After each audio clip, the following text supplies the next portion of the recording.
You know, there's a lot of great OU podcasts, but there's only one where the horns are always down. Ladies and gentlemen, this is the Horns Down Podcast. Ladies and gentlemen, another episode of the Horns Down Podcast. We're doing a surprise episode tonight, a little pop-up episode tonight. Did not realize that we were going to be getting a commitment. Well, actually, I did, because of this man right here next to me. Simply, to put it, he called it, like I said, no fluff, no none of that. Gets right to the point. We know what we're doing. Mr. Chris Mason, welcome to the show once again. Might as well call you. You're a guest host of the show, especially when it comes to matters like this with recruiting. So how are you doing tonight? I'm doing great. It's a good day for Sooner sports. If you're a Hoops fan, OU Hoops also pulled off a big commitment. So that's not my specialty, but I know enough to know when with all the Twitter traffic going around about OU basketball tonight as well, right after all the news from Floyd Boucard, that it's a good day for Sooner sports. Yes, it is. Yes, it is. So with that being said, people, look, we just landed a commitment from Floyd Buard, okay? 4-star on Rivals, right? Yep. 6'3", over 300 pounds already. So you know Smitty is going to have a field day with that, because you can carve that out to where that's a lot of muscle and a lot of mass, right? So he already has the intangibles. You have Trent Wilson in this class, and you have Floyd Boucard. So I'm going to get a mic to Chris Mason and just say, hey, one, how did we land this kid? And then two, if you could just enlighten us, what are we getting with this kid? So how OU found him is a little interesting. Obviously, Todd Bates, as we know, recruits Florida very well. And I believe Todd got tipped off from somebody in the Miami area that Floyd Boucard had transferred to Miami Central. And, you know, Miami Central's got a new defensive tackle. You need to come look at him. So Todd Bates and Brent Venables, I looked at his film, offered him, and then went to go visit him in January when they were on the road before the actual 24 class had ended. Offered him, and very quickly got an official visit set for June 14th. So Floyd's story is very interesting. His family emigrated from Haiti to Quebec. He's from Quebec, Canada. He verbaled today from Quebec on the YouTube live stream with all his family members around him. And then his junior year, he transferred to let me get the name of this right. Not a school I remember all the time.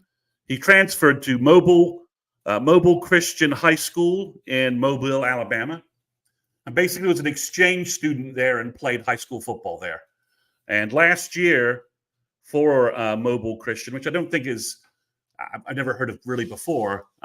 So they're 3A ball in Alabama, Chris. So I think they're probably a little bit under the radar. But he helped that squad go 15-0. Win a state championship, and he had 85 tackles last year, primarily playing 3 down linemen, defensive end, also playing some interior. He had 22 tackles for loss and 11 sacks. So, and you watch his film, he is constantly in the backfield. He's stuffing the run, he's sacking the quarterback, and he is a big kid. I have talked to Floyd personally. Last time I talked to Floyd in February, he told me he was 6'4", 295 pounds, and he recently had been timed at a 4.78 40. So, and you could see that on film. He's that quick. He's that fast. So with this kid, so obviously we see the intangibles and all the rest of that stuff are there. These are the type of recruits that you're seeing. Bates, Venables, now they're starting to land, right? I think the coolest thing about this recruitment is that it wasn't one of those that took forever. It wasn't one of those that went down the line or whatever the case may be. This was a guy who felt comfortable with this staff for various reasons. Do you have anything to kind of share about that as to some of the reasons why he picked OU? Well, when I talked to him, he was Todd Bates and Brent Venables made a huge impression on him in person when they visited, and Floyd's a very spiritual kid. That came across in a quick conversation. So I think, I I think when it comes to, kids that have, a spiritual part to their family, that's important to them. There's no more authentic recruiters about that than Brent and Todd Bates, right? Those guys, they talk that, they walk the walk. They're just very authentic about it. So I think that played a big role. I think the sort of family atmosphere that OU has played a big role.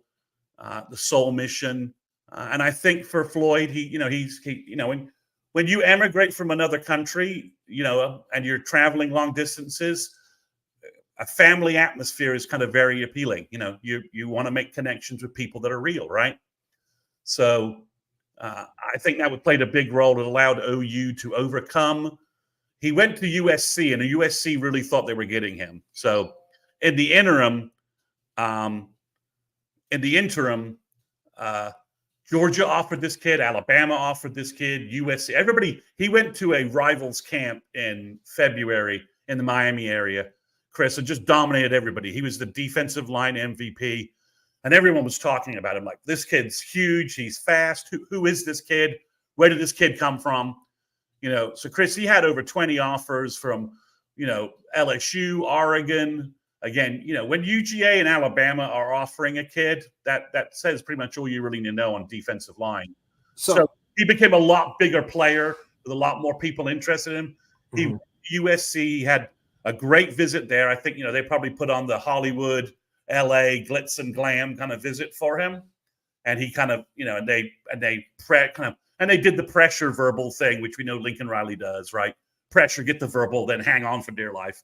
But Floyd never verbal to them. Then he visited OU and with his family, and I think he got a very different perspective, right? Brent talking about you're not out at Sky Bar, you're not at some LA bar with some celebrities. No, you're in Norman. We're talking about soul mission. We're talking about making you a man. We're talking about making you sure you graduate. We're talking about, making sure you're very connected with the team, and I think the team, I think Trent Wilson may have actually really helped OU here, because Trent, if you recall, Trent Wilson basically visited OU unofficially and then verbaled. Everyone thought he was going to I thought he was going to maybe Michigan, Ohio State, or Penn State. And he was like, no. I'm going to OU. OU's where I want to go. That's a family atmosphere. Todd Bates is the guy I trust. And I think the same thing happened with Floyd because he hadn't been on campus before ever. He's never been to a college football game. So I expect him to come to an OU game this fall. There's been some talks he's talked about, maybe his recruiting will continue. I think once OU gets Floyd on campus with his family for a football game and he gets to see that pageantry in Norman and that passion, that'll all be over. So OU just needs to get that booked and scheduled for something like the Tennessee game and get his family back on, get his family around to see a game, and it'll all be over in terms of I need, my recruiting being open. So you have, we've talked about this on and off screen, and so you have likened Trent Wilson and Boucard to what we just got in the last recruiting class with a David Stone and a Jaden Jackson.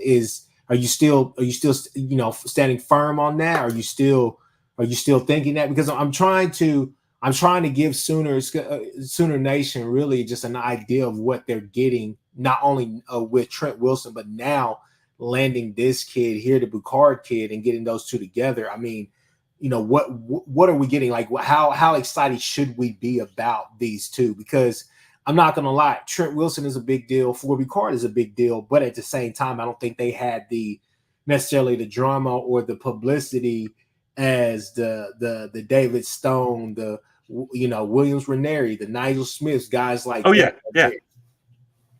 So I think when you go back and look at it, the pairing of Jaden Jackson and David Stone, if you're going to give it a score out of 10, it's like a 9.75, right? I mean, David's a top 20 player in the nation, and then Jaden Jackson, I felt like was like a top 100, top 125 player in the country, right? When you combine the two of them, the intermingling, the Dusty, Tommy kind of factor in that a little bit, I think you have the same sort of thing with Trent Trent Wilson because he's a 3, and then you could play Boucard at nose, or you could play him at 3 too. He's quick. He's very quick and big. So I think they're about like a 9-5 in my opinion, because Trent Wilson was ranked as high as number 24 in the nation before the services decided to just drop him a little bit. I think he's going to push that back up this fall with his play on the field. He's so explosive and fast at the 3 technique. He's already 285 pounds. We seem to forget that Tommy and Dusty showed up in Norman around 270. If you ever talk to Dusty Dvorak, he'll say his freshman year he played at like 275, I think. And Tommy Harris was like a blur at like 270. So, I mean, this kid's already 285. He'll play around 290, 295, keep all of that speed and explosion. And then Boucard could be 6'4", 315, and just explosively fast for his size. That's why I'm so high on the kid, Chris, is because, you just don't see guys this big, this explosive in terms of when you watch film. I mean, I watch a lot of high school film. I watch a lot of the guys OU offers. I watch a lot of the top kids that OU doesn't offer, just trying to see what's the mix there. The only big defensive tackle I feel like that looked better on film than Floyd Boucard is Malik Autry, who's currently going to Auburn and is like a 5-star top 25 player in the nation. He's, to my opinion, Floyd is better than anyone in Oklahoma, Texas, Kansas, or Missouri as a big defensive tackle. You want to talk 3 techs? We can talk about the kid that the Texas legacy that went to A&M, Landon Rink. He's a 3 tech. I think Wilson's better than Landon Rink. But obviously, it's a different position. But Floyd is so the holy grail of recruiting is defensive line recruiting, and the holiest grail of defensive line recruiting is big athletic defensive linemen who can play every down, right? David Stone, DJ Hicks, who he didn't land. Guys like Walter Nolan. These are the, Gerald McCoy. Those are the holy grail of D-line recruiting, and Floyd Boucard could be one of those guys. Do you feel like getting this kid, getting Trent Wilson, getting what you got in the recruiting class last year, is OU starting to turn that corner to where it's not even a question that we're going to land these kids on the D line now? Yeah, I think, so again, it's an average year for interior defensive linemen in Texas, Oklahoma, Kansas, Missouri, whatever you want to call OU's regional recruiting presence.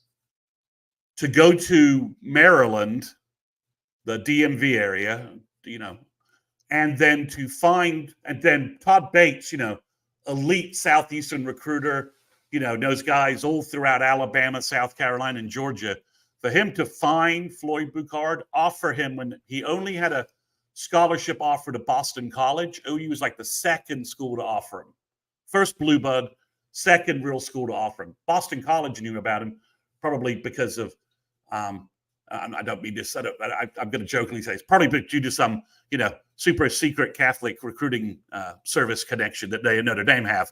That somebody in Quebec, Catholic, a Catholic school in Quebec told Notre Dame and Boston College, we have a great kid, he's going down to Alabama. So the BC knew about him, and again he's,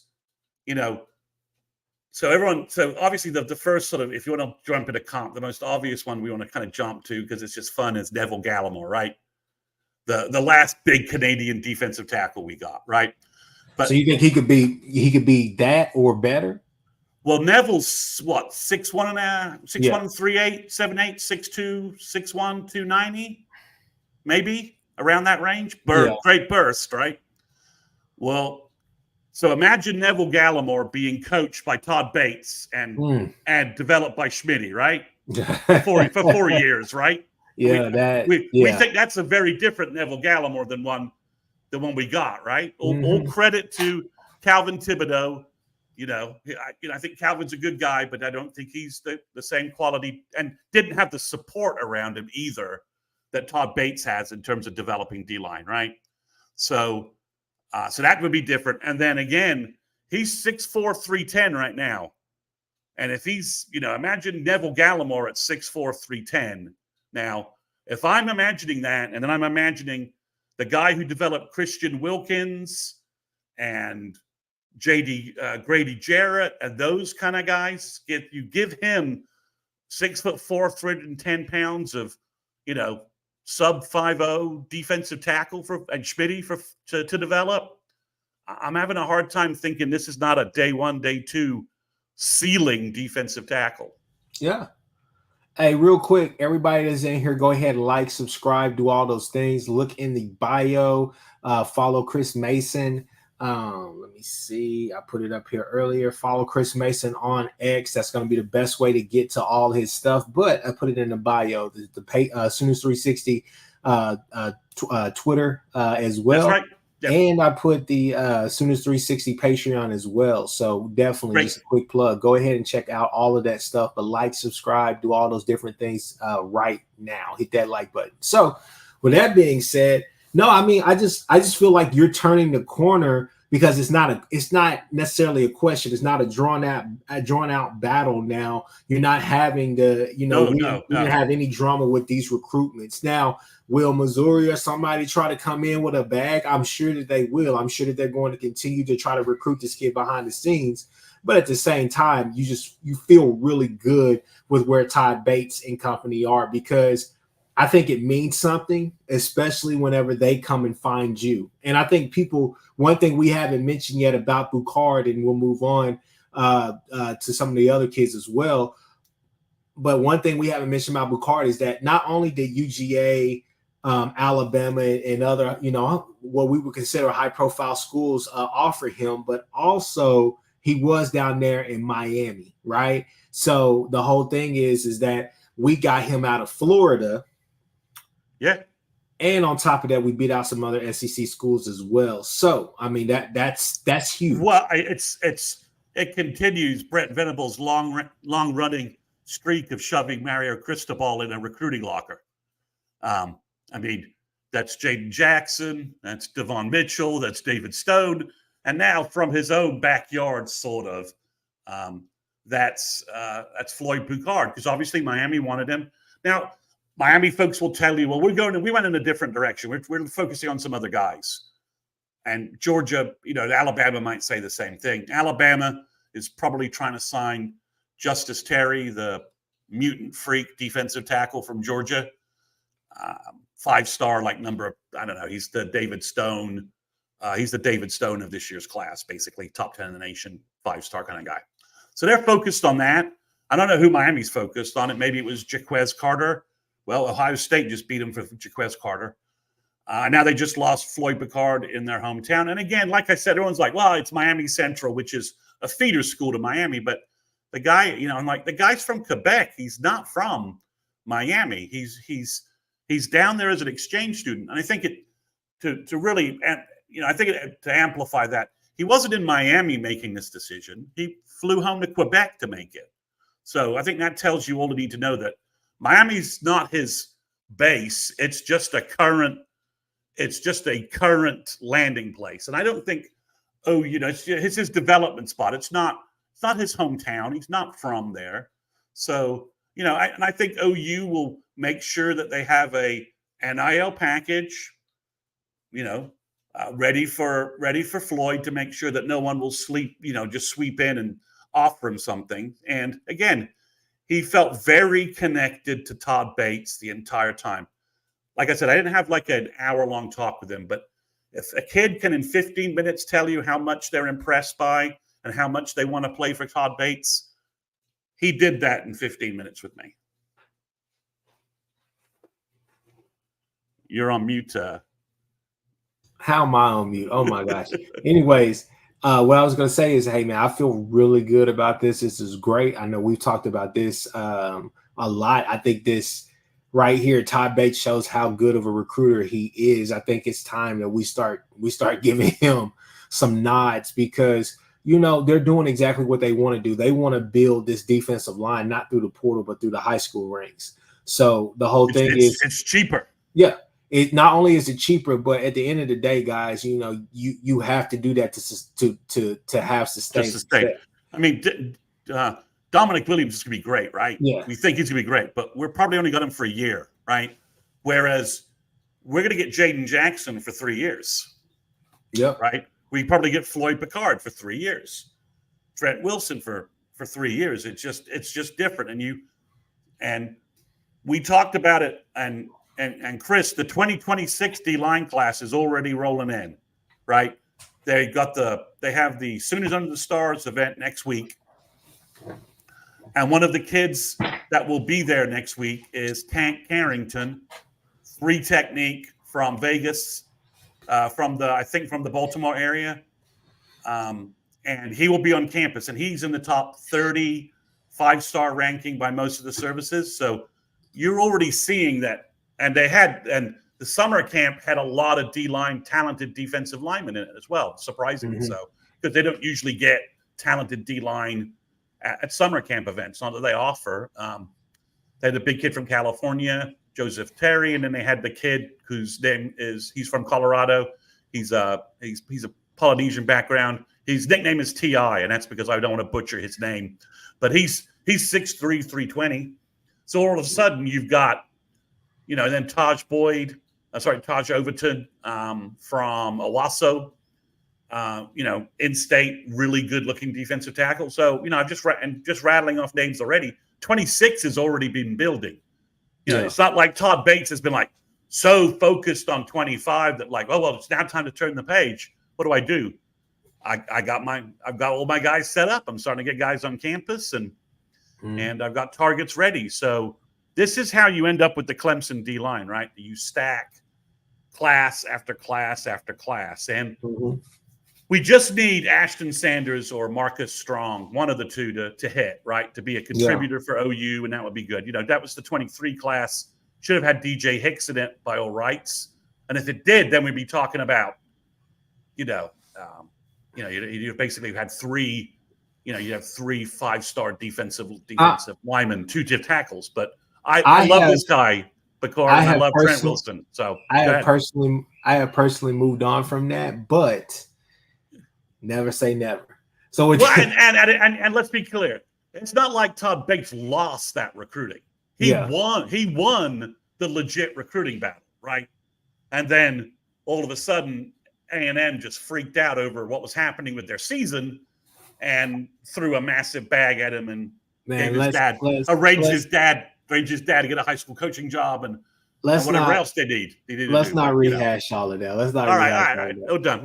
Let's move on to to another kid. Now correct me if I'm wrong. I may butcher this, but I believe we got a D lineman out there that we're looking for a commit from in South Dakota. North Dakota. And it's not going to happen now. It looks like he's going to Nebraska. That broke around a couple of days ago. And there's a tweet graphic flying around from Kamori Moore, the third part, the nose guard part of this 3-man defensive class, right? We got 3 technique Wilson, nose guard only Moore, and then we've got Floyd who can do everything, right? So you've got, it's a great mix, right? You've got 2 guys, specialized roles, and you got like a multi-level guy who can do everything, right? So Moore sent out this post about the power line being done. The power line is completed for this class. It's 5 guys: Shield Knight, Nixon, and then Floyd Boucard, Moore, and Trent Wilson. So Cade Pietrek looks like he's now heading to Nebraska. Nebraska apparently upped their NIL game, or he's more comfortable being closer to home, maybe. Although, Nebraska's not exactly, when you talk about the upper Midwest and the distances between North Dakota and Lincoln, it's not exactly like close. It's certainly closer than Norman, but it's not really close. But they look like they flipped that, and it looks like to me OU, unless something changes, and it's recruiting, everything always changes. So looks like OU's done on the D line. Cade Pietrek is not going to be part of the class, and OU is going to either save that spot for next year or focus on 2026 moving forward on the defensive line. I guess Chavis and Bates and Brent aren't going to let this just sit for 3 months. So if worthy, I think what happened, Chris, is Nebraska upped the NIL money, and OU's like, well, we have a number in mind for Cade Piatek that we're willing to spend, and we now have like a capologist, right? We have capologist help from the Philadelphia, the son of the Philadelphia GM, right?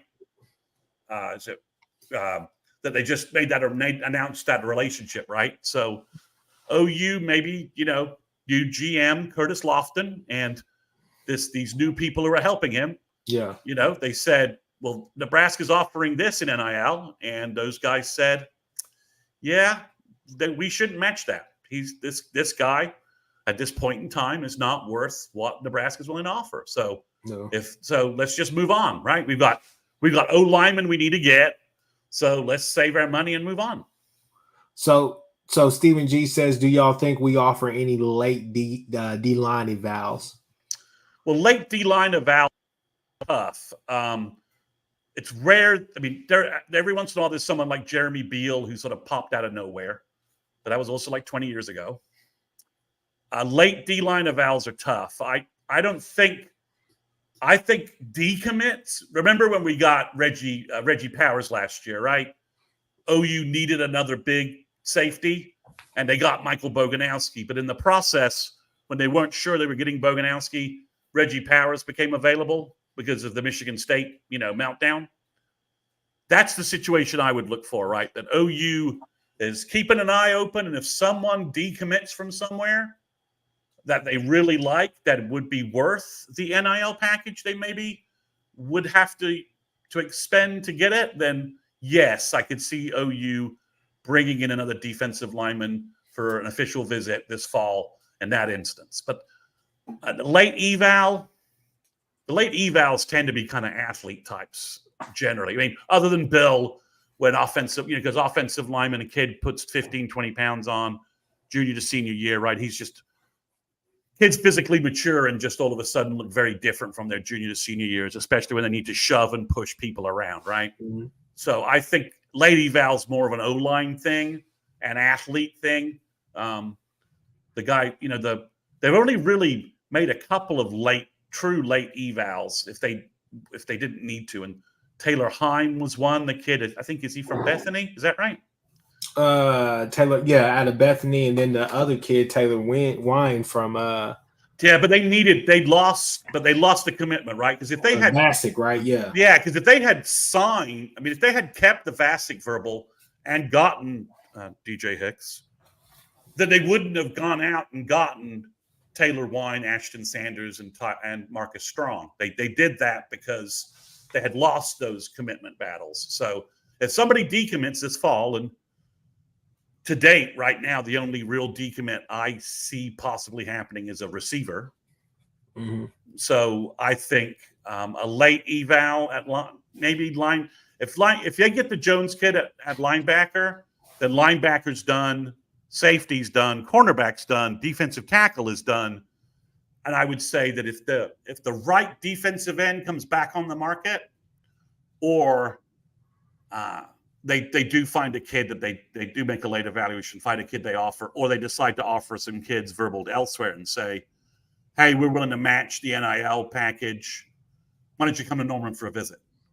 And the name that really leaps out to me with that, if you guys want a name to watch at defensive end now that Piatek is off the market apparently, and I don't think OU re-engages there. He had plenty of time to verbal and get in the boat, right?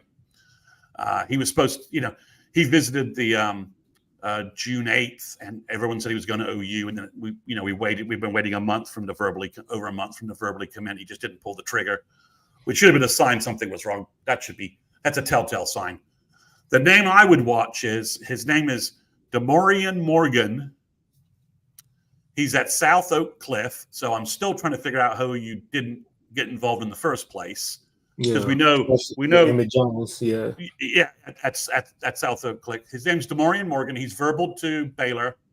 Probably has a good NIL package doing it. He's 6'5", 6'4", 6'5", 235, explosive defensive end. I love his film. Not quite sure why we didn't have an offer and why we didn't take care of that the first round. Yeah, That's a miss for me in terms of evaluations and offers for Chavis and Bates.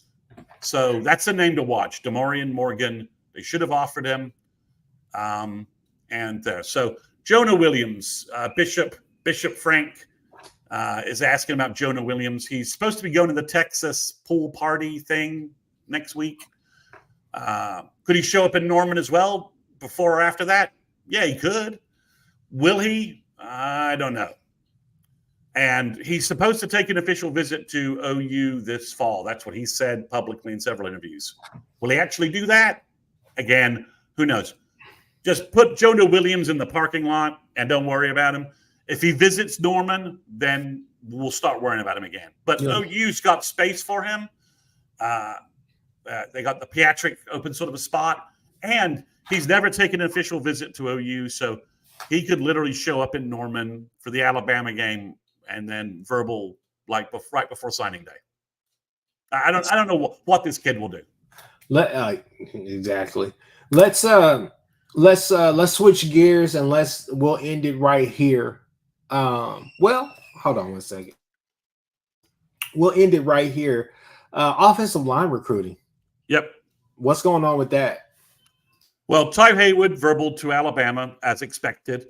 So that's both good and bad. It's good that he's off the board and you can stop worrying about him, or fans can stop worrying about him, or OU can focus on their last two kids that they really have a shot on and not have the kids thinking OU's still in the running for him. So he verbaled. So looks like Andrew Babalola is going to announce on August 12th. To me, this is again, as I've mentioned before, it's either going to be Stanford or Michigan or Oklahoma. One of those two buckets. And I think if he goes academics, he may just go Stanford. But Michigan's done a good job. They're making a big move.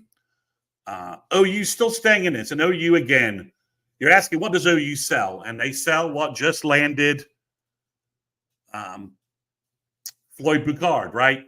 Soul mission, family atmosphere, building the complete person. Brent and Bill having a very close relationship with their families. They've been to OU longer, been dealing with OU longer than anyone else. And then OU, wraps it up with an NIL package that Michigan or Stanford probably can't match. But we'll see where that goes. Then Michael Fasusi, August 21st, he's announcing. When I think OU fans saw the 5 schools on there, I think they just groaned collectively because it's Missouri, Oregon, A&M, Texas, and OU. So we knew it was an OU-Texas battle for the most part.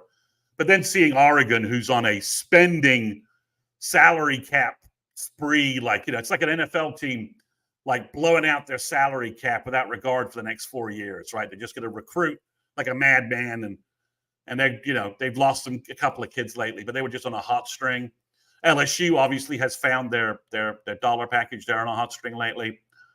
But yeah, then you got A&M, who always willing to spend money, and they're not getting any of the other offensive tackles.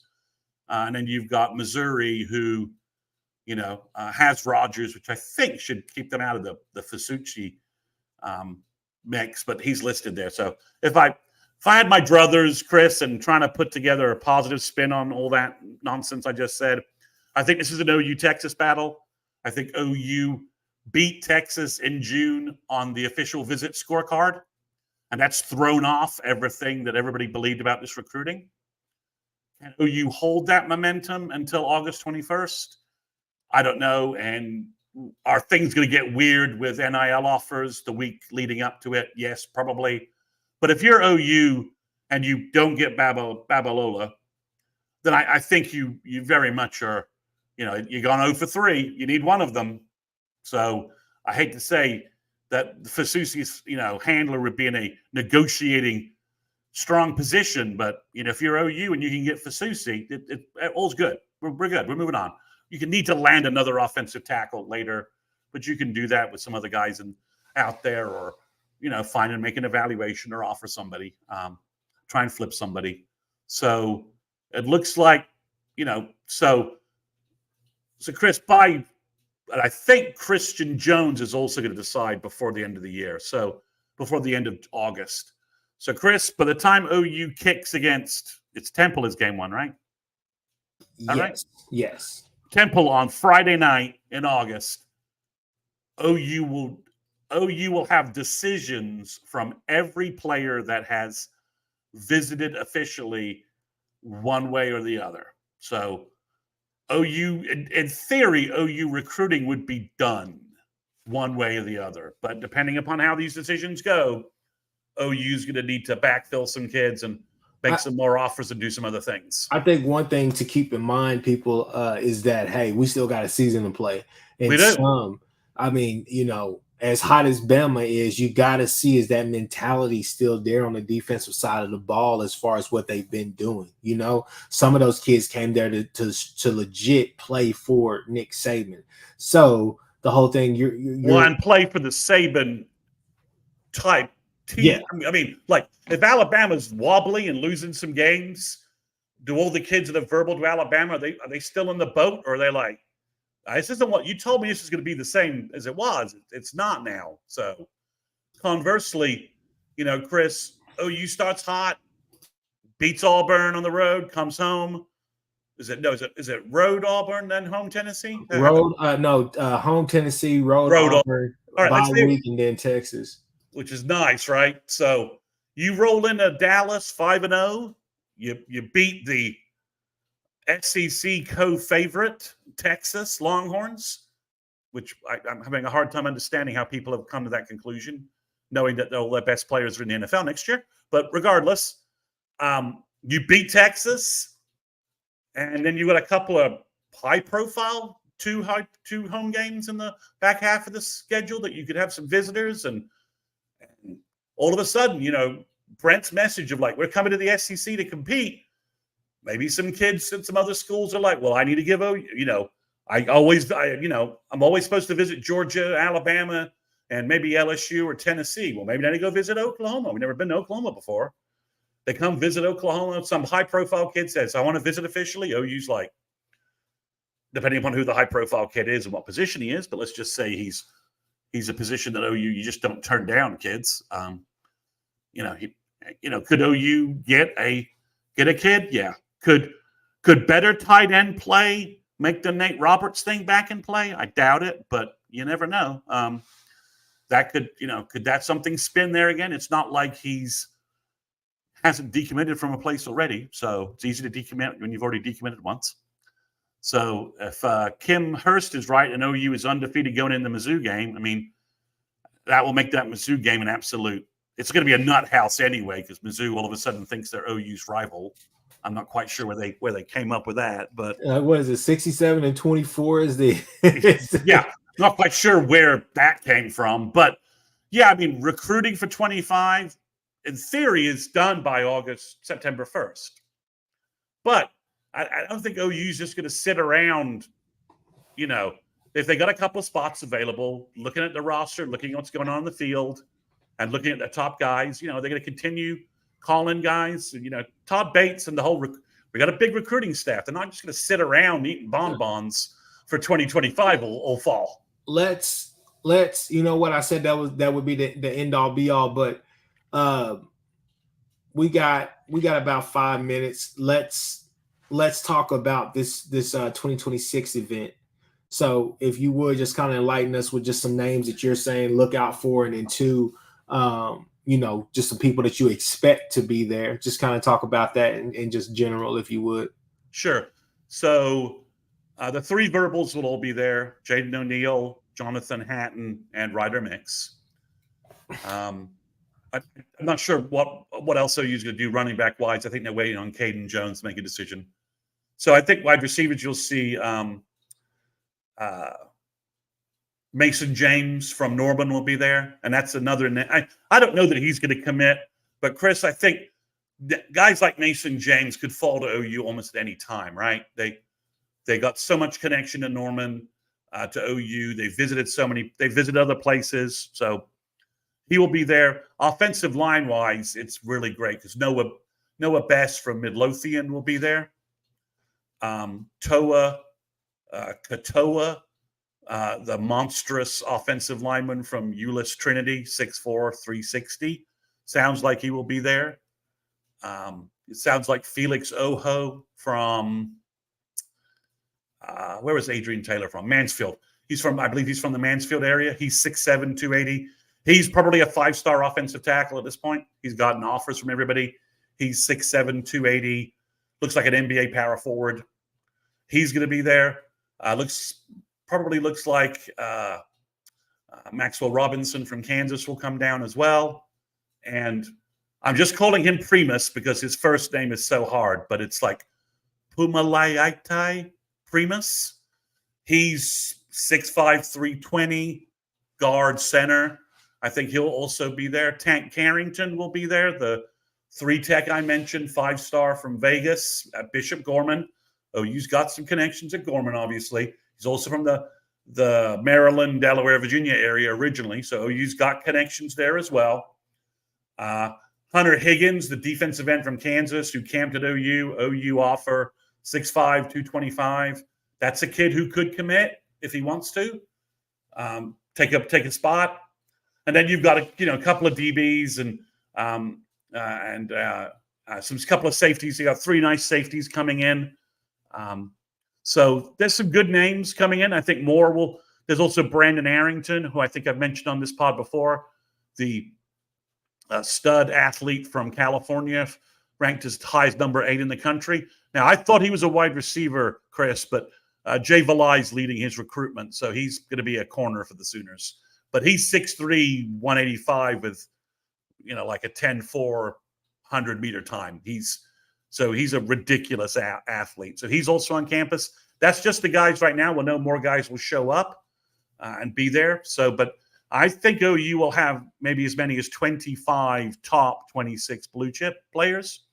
And we'll see some 27 and 28 action. I know you're talking guys who haven't actually attended high school yet. Yeah.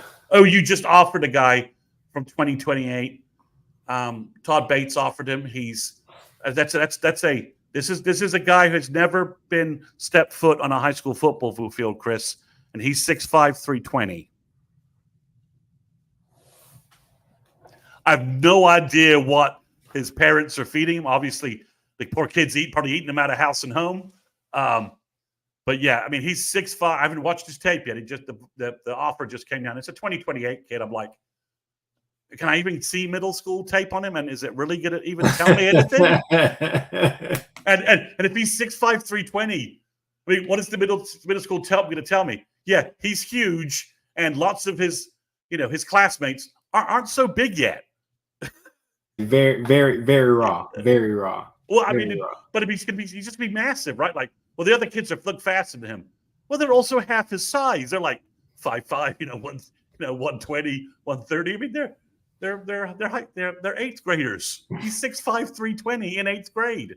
I don't think that's remotely fair at all. No, that's kind of ridiculous. But you see those a lot. They pop up all over the place, and they're popping up more and more. It's just kind of funny that way. But that's the 26th event, and then we might see some news for 25 because the next day after they do a party at the Palace, which is the 25 event. Mm-hmm. So they'll get any of the verbals as they can on campus.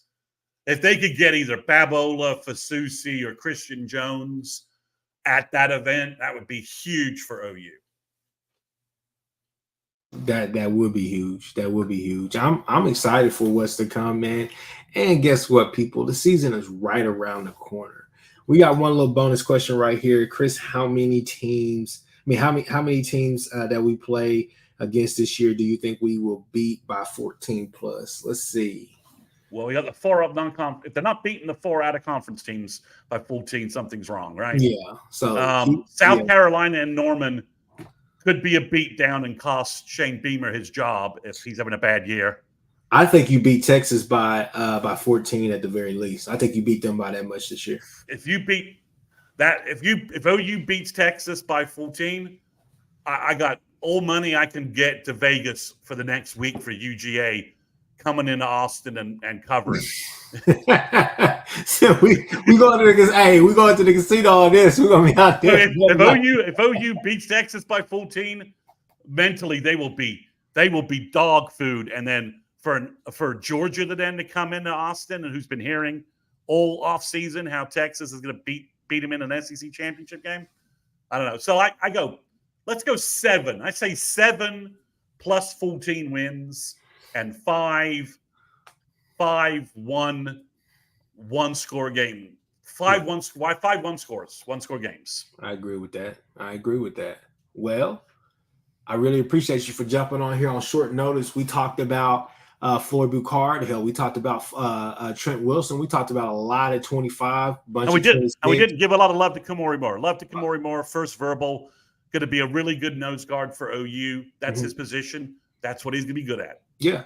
And so we look, people, it's here. It's time. We are, and my belief is, and I think I can speak for Chris Mason on this, we're turning that corner. You're starting to see that we got David Stone, right? So that, I guess that's our equivalent to a Breesy, right? But you're starting to get those guys, and I think the development is gonna come through, especially this year. So with that being said, we're gonna go ahead and wrap it up, people, for tonight. A little quick pod that we wanted to bump out. Chris, if you'll tell the people where they can find all of your wonderful content, and yes, people, it is in the bio. Yeah, so follow me on Twitter, CM_Sooners360. You'll get bothersome links from me every time I publish an article on my Patreon site. Just follow one of the links to the Patreon site that I post routinely about. I'll be posting I've just posted a profile on Floyd Boucard. I'll be posting something about the new basketball commit, and I've got some other stuff coming the next day or two. Also, you can just go to patreon.com and search for Sooners360. Also, I'm on YouTube as well. I have a YouTube channel putting out video profiles on commits. I'll be doing one tomorrow about Floyd Bucard, where I have his highlight reel integrated into the video.